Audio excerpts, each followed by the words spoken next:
आज मेरी चौथी शादी थी। मैं चौथी बार दूल्हा बना खड़ा था, लेकिन मेरी आंखों में बहुत ज्यादा डर था, क्योंकि मेरे साथ बहुत बुरे बुरे अनुभव हो चुके थे और मैं फिर से शादी नहीं करना चाहता था। लेकिन मुसीबत यह थी कि मैं घर में अकेला रहता था और मुझे किसी के साथ की जरूरत थी। बीमार हो जाता तो कोई पानी पूछने वाला भी नहीं होता था। इतना बड़ा घर था, हर काम नौकरों से नहीं करवाया जा सकता था, इसलिए दोस्तों और रिश्तेदारों के कहने पर चौथी बार दूल्हा तो बनकर खड़ा हो गया। लेकिन पिछली 3 शादियां किस तरह नाकाम हुई, उस बात का मुझे आज तक पता न चल सका। मुझे मेरी पत्नी शादी के 2 दिन बाद ही छोड़कर चली गई। मेरी पत्नी रात को चीखें मारती हुई मेरे कमरे से निकल जाती और सुबह अपने घर चली जाती। उसके बाद कोई भी वापस नहीं आई। वापस आया तो तलाकनामा और यह अनुरोध के तलाक देकर बात खत्म करवा दी जाए। मेरी जिंदगी में क्या हो रहा था? अगर इस दफा भी मेरे साथ ऐसा ही होने वाला था तो फिर मैं तो बस सिर्फ 3 दिन का दूल्हा था। 25 साल की उम्र में ही चौथी शादी कर रहा था। जिंदगी किस तरफ जा रही थी कुछ समझ नहीं आ रहा था। चौथी पत्नी भी बहुत ही ज्यादा प्यारी और समझदार थी, पढ़ी लिखी थी। मैंने सोचा कि पढ़ी लिखी लड़कियां तो वैसे ही बहुत तेज होती हैं, उनके पास हर सवाल का जवाब होता है। पता नहीं वह मेरे साथ क्या करेगी या पता नहीं मैं इसके साथ क्या करूंगा। क्या वह भी मुझे छोड़कर भाग जाएगी या समझदारी से मेरा साथ निभाएगी। डॉक्टर के पास भी गया था। डॉक्टर ने कहा कि सब कुछ ठीक है, तुम्हारे साथ तो कोई भी मसला नहीं है। फिर मेरी पत्नी मेरे पास 2 दिन से ज्यादा क्यों नहीं रहती? यही सब सोचते सोचते मैं अपनी नई नवेली दुल्हन के कमरे में चला गया। मगर जब घूंघट उठाया तो उसका चेहरा देखकर मेरे होश उड़ गए। उसकी आंखों में आंसू थे, वह मुझे कुछ परेशान नजर आ रही थी। मैंने कहा कि क्या बात है, परेशान तो मुझे होना चाहिए। उसने कहा कि क्यों आपको परेशान क्यों होना चाहिए? तो मैंने उसे सारी बात बता दी कि आज तक मैं 4 शादियां कर चुका हूँ, लेकिन कोई भी पत्नी मेरे साथ 2 दिन से ज्यादा नहीं रहती। मुझे नहीं पता कि मेरी गलती कहाँ होती है। सही तरीके से शादी होती है। मैं उनको अपने घर लेकर आता हूँ, आमने सामने बैठकर बातें करते हैं। 2 दिन अच्छे से गुजर जाते हैं, लेकिन तीसरे दिन वह भाग जाती है। पता नहीं इसमें गलती मेरी होती है या उनकी। और अगर आज भी यही होने वाला है तो मैं आपको पहले ही बता रहा हूँ कि मैं आपकी जिंदगी बर्बाद नहीं करना चाहता। उस लड़की का नाम रीमा था। उसने कहा कि मेरे माँ बाप इस दुनिया में नहीं है, मामा ने शादी कराई है। उन्होंने मुझे पहले ही बताया था कि उस लड़के की पहले 3 शादियां हो चुकी हैं, लेकिन कोई भी पत्नी साथ नहीं रही और बच्चे भी नहीं हैं। इसीलिए मैंने शादी के लिए हाँ कर दी। वैसे भी मेरे पास और कोई ऑप्शन नहीं था। अगर आपसे शादी करके यहाँ न आती तो मेरे मामा अपने दोस्त के बूढ़े बेटे से मेरी शादी करवा देते, जो 45 साल का था, और मैं उससे शादी करना हरगिज नहीं चाहती थी। इसलिए यहाँ पर आपके सामने मौजूद हूँ। पर आप क्या अजीब अजीब सी बहकी बहकी बातें कर रहे हैं? मैंने उसे कहा कि हाँ, यही सच है, लेकिन जान लो इस बार मैं बहुत ही एहतियात से काम लूंगा। मैं सोफे पर सो जाता हूँ और तुम अपने तरीके से बेड पर आराम से सो जाओ। 3-4 दिन एक दूसरे से बात भी नहीं करेंगे, एक दूसरे की तरफ देखेंगे भी नहीं। जब बात ही नहीं होगी तो मैं तुम्हें देखूंगा ही नहीं, तुम्हारे पास ही नहीं आऊंगा, तो फिर कोई मसला कैसे बनेगा? बस मुझे छोड़कर मत जाना। अब मुझ में इतनी हिम्मत नहीं है कि मैं बार बार किसी का चेहरा देखूं।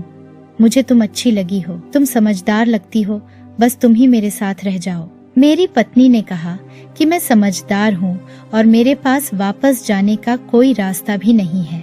मैं पूरी कोशिश करूंगी कि मैं इस रिश्ते को निभा सकूं। ऐसा नहीं होगा कि छोटी सी बात के लिए मैं आपको छोड़कर चली जाऊं। उसने मुझे कहा कि ऊपर वाले का नाम लेकर अपनी जिंदगी की शुरुआत करते हैं। कुछ नहीं होगा, सब अच्छा होगा। अगर हम एक दूसरे की किस्मत में लिखे हैं तो फिर कुछ गलत नहीं होगा। मैंने यह सब तो किया, लेकिन फिर भी अपनी पत्नी से कहा कि मैं सोफे पर जाकर ही सोऊंगा, क्योंकि मुझे पहले ही 3 पत्नियां छोड़कर जा चुकी है। पहले मुझे लोगों ने कहा कि वह तीनों गलत थीं, उनका कोई चक्कर होगा, वह तुम्हें पसंद नहीं करती होंगी, उन्होंने तुमसे तुम्हारी दौलत के लिए शादी की होगी। इस तरह की बातें मुझे बताई गई, लेकिन जब तीसरी पत्नी गई तो उसके बाद मुझे ऐसा लगता है कि गलती मेरी ही है, क्योंकि 3 दिन के बाद पत्नी चीखें मारती हुई मेरे कमरे से बाहर निकल जाती है और उसके बाद मुझे नजर ही नहीं आती। मेरी पत्नी भी थोड़ी सी डरी हुई लग रही थी, लेकिन उससे ज्यादा मैं खुद डरा हुआ था। मुझे तो शादी नाम के शब्द से ही अब डर लगने लगा था। मैं जाकर सोफे पर सो गया। 3 दिन तक अपनी पत्नी के साथ इसी तरह पेश आया कि जैसे उसे जानता ही नहीं हूँ। बार बार वो मुझे बुलाती, उसे कोई काम होता तो मुझसे ही पूछती। उस बेचारी को क्या पता था इस घर की कौन सी चीज कहाँ पड़ी है। लेकिन मैंने उससे कहा कि तुम मुझसे बात भी ना करो, मुझसे दूरी बनाए रखो, बस 3 दिन गुजर जाने दो। मेरी पत्नी भी थोड़ी मुझसे तंग आ गई, लेकिन खैर यह 3 दिन भी गुजर गए। मगर तीसरे दिन की रात ही कुछ ऐसा हुआ कि मैं हैरान रह गया। मैं सो रहा था कि किसी ने मेरे कांधे पर अपने हाथ का दबाव डाला तो मैं हड़बड़ाकर उठ बैठा और सामने का मंजर देखकर उछल पड़ा। वह मेरी पत्नी थी। मैंने कहा कि क्या हो गया, छोड़कर जा रही हो मुझे, जाने से पहले जगा रही हो, क्या तुम मुझे छोड़कर चली जाओगी? क्या गलती हो गई मुझसे इस बार? मैंने तो कुछ किया भी नहीं है।